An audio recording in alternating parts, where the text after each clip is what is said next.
Les deux vitraux du chœur datent de l'entre-deux-guerres.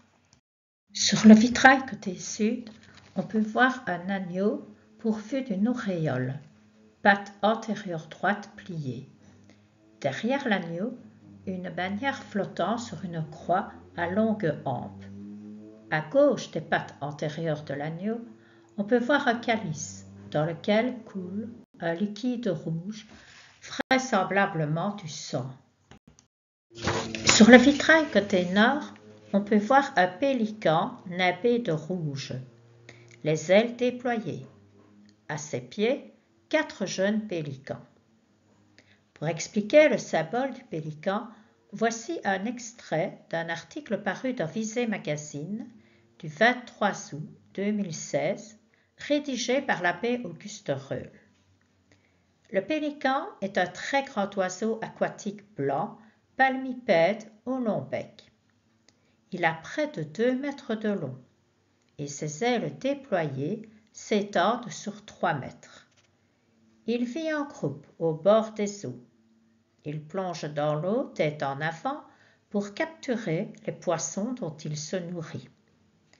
La partie inférieure de son bec est pourvue d'une poche extensible dans laquelle il garde les poissons destinés à nourrir ses petits. Quand il les rejoint dans le nid, il appuie son bec contre sa poitrine pour faire tomber de sa poche de réserve les poissons amenés pour la nicher. C'est ce que nous apprend la zoologie sur les mœurs du pélican. Cette manière originale de nourrir les petits est à l'origine d'une tradition légendaire.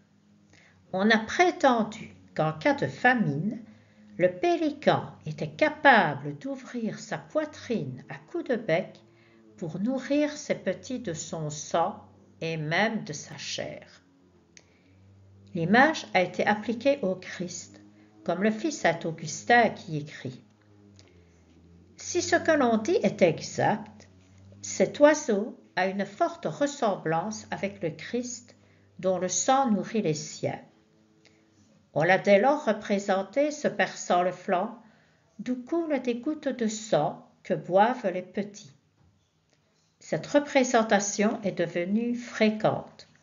On la retrouve sur des objets religieux se rapportant à l'Eucharistie et ailleurs. Dans l'Eucharistie, en effet, nous sommes nourris du corps livré et du sang versé par le Christ pour que nous vivions de la vie éternelle reçue au baptême. Nous savions que nous sommes des brebis conduites par le bon pasteur. Nous savons maintenant que nous sommes de jeunes pélicans qui reçoivent du Christ les vivres dont ils ont besoin.